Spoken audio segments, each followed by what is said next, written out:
My name is Arden Hale, and if you'd asked me a year ago what I believed marriage rested on, I would have said trust, shared joy, and the steady comfort of knowing the person beside you was your partner in every sense. I never imagined that one careless sentence, dressed up in a smirk and a swipe of lip gloss, could unravel 10 years of that belief. It happened on a Friday evening.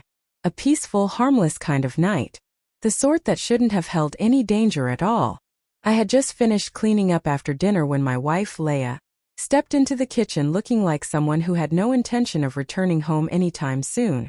A silver dress that caught the light, heels she rarely touched unless it was a special occasion, and that perfume she only wore when she wanted eyes on her. She grabbed her clutch, dropped her phone inside and announced casually, "I'm going to Nightshade with Celeste and the girls." I turned toward her. "Right now? You didn't mention anything." She shrugged, still watching her reflection in the microwave door as she fixed her lipstick. "It was a last-minute thing." "Leah," I said, trying to keep my voice steady. "We talked about this. Those clubs, the drinking, the random strangers. You know they make me uncomfortable." She slammed the microwave door shut, annoyed. "Arden, don't start. You're being controlling." "I'm not trying to control you," I told her. "I'm asking for respect." She let out a short, dismissive laugh. "Respect? You don't own me. If you don't like it, get a divorce." Just like that. 10 years together brushed aside like lint on her dress. But instead of breaking me, something inside simply shifted into place. Like it finally aligned with the truth I'd been avoiding. I looked at her, remembering the woman who used to cry from happiness when I brought her hot chocolate on winter nights. That woman was gone. Maybe I wasn't the same man anymore either. So I answered quietly, calmly, "My dear." She froze at the tone. Her lips parted, eyes sharpening like she was seeing me clearly for the first time that night. But whatever she thought she noticed, she brushed it away with a scoff. "Whatever," she said. "We'll talk later." She walked out, heels tapping against the floor, perfume lingering long after the door clicked shut behind her. I didn't chase after her. I didn't call anyone. I didn't even sit down. I went to my office, opened my laptop and pulled up the divorce papers, documents I had drafted months earlier, not because I wanted out, but because I feared one day she'd push me to a point I couldn't come back from. And tonight she did. I signed the papers electronically, sent myself the final copy, then forwarded them to her with a single line. "As you requested." I placed my phone on the table and waited, not for her reaction, but simply to observe who she became when she realized I was no longer playing my assigned role. Took only 3 minutes. I heard tires screech onto the gravel, careless and frantic. The front door flew open. Leah stumbled inside barefoot, heels in her hand, hair tangled from the rush. "Arden!" she shouted, breathless. "What the hell is this?" She shoved her phone toward me, showing the email. Her mascara was smeared. Whether from crying or running, I couldn't tell. "You said if I didn't like something to get a divorce," I replied calmly. "So I did." Her eyes scanned my face, searching for anger, sadness, anything she could latch onto.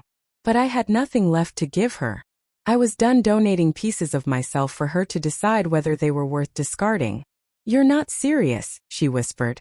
"I am." Her breathing faltered. "You can't do this. You can't just decide. You made the decision first." Silence settled between us. Real silence, not the cold, distant one we'd grown used to. This one was honest. Exposing. Heavy. She sank into a chair, clutching her heels like they were keeping her from falling apart. "Arden," she said softly, voice shaking, "please, we need to talk." I nodded. "Then let's talk." But neither of us knew that what she was about to say next would change everything. Leah sat trembling, mascara streaking down her cheeks, looking like she couldn't understand how the life she built had collapsed in minutes. For years she assumed my love was something permanent, unshakable. And now she was finally realizing it wasn't. "My name is Arden.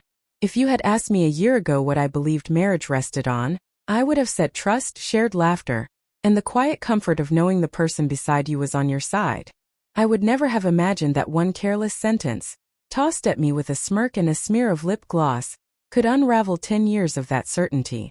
She had walked out of the house just 3 minutes earlier, but the woman who walked back in wasn't facing the same man anymore. She wiped her cheeks with the back of her hand. Arden, I didn't mean it. You know I didn't. I leaned against the table, arms folded. Then why did it come out so easily? She swallowed like the truth tasted bitter. Because you were judging me. You always. I asked for communication, not control, I said, keeping my voice level. There's a difference. Something flickered in her eyes, maybe shame, maybe the first hint of understanding. She slipped off her heels, placing them quietly on the floor as if suddenly aware of how loud she'd been all this time. I shouldn't have gone to the nightclub, she whispered. Not like this. Not after everything. It wasn't the nightclub, I replied. It was the way you brushed off our marriage like it was nothing. She looked up quickly, hurt flashing across her face. It does mean something, Arden. Don't act like it doesn't. I didn't answer right away. I let the silence linger, watching her twist her fingers together. Her nervous habit, one I'd seen 100 times. Seeing her like this made something in my chest tighten. It was familiar, yes, but also a reminder that I had spent months, maybe years, feeling this same fear alone. When did we stop respecting each other? I finally said. She flinched. I don't know. I do, I said softly. It happened when honesty became optional. When late nights out mattered more than late nights in. When your friends became your confidants, and I became someone you updated like a to-do list. Her voice wavered. I never meant to push you away. But you did, I replied. And you didn't stop. She let out a broken breath, as if she couldn't hold herself together any longer. Arden, tell me what you want from me. I'll do anything. Just tell me. That's the problem, I said. I don't want you doing things because I demand them. I want you to do them because you care. Her hands trembled as she stared down at them. The room felt heavier than ever. The same walls that once held our laughter now held nothing but the weight of choices we couldn't undo. After a long moment, she lifted her gaze. I don't want a divorce, she said, voice breaking. I was stupid, careless. I thought you'd always stay no matter what. I didn't realize how far I'd drifted. And if I hadn't finally spoken up tonight? I asked. She hesitated, and the silence that followed was the truth I already knew. I don't know, she whispered. You would have kept pushing, I said. She didn't argue. Then quietly. What happens now? I don't know, I admitted. But I can't go back to how things were. I can change, she said desperately. Please. Just give me a chance. I can fix this. I shook my head slightly. You can't fix something you barely accepted was broken. She stood slowly, as if her legs weren't sure they could hold her. Should I leave? I didn't say yes. I didn't say no. I just looked at her and let the weight of the question hang in the space between us. She stepped closer, carefully, almost timidly. Just tell me one thing, she whispered. Do you still love me? It was a cruel question. A hopeful one. A desperate one. I do, I said honestly. But love without respect, that's just attachment. And that's what we turned into.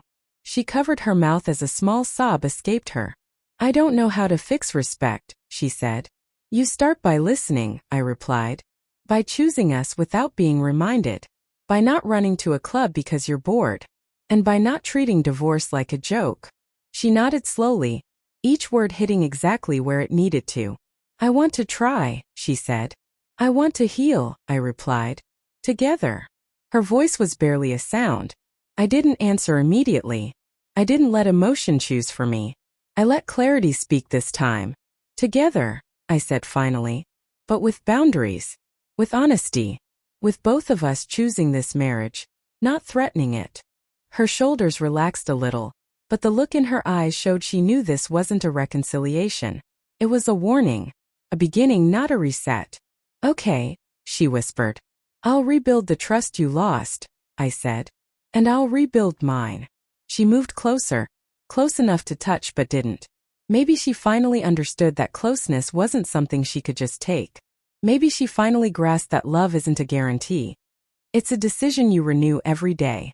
For the first time in a long while, she didn't act like the woman who left the house seeking attention. She looked like the girl I once knew. The girl who cried during storms and squeezed my hand in grocery store lines. But this time she didn't reach for my hand. And this time I didn't offer it. Healing begins with distance, not with clinging. That night, we didn't sleep in the same bed. Not out of anger, out of understanding. Because sometimes the way back to each other begins with finally standing apart.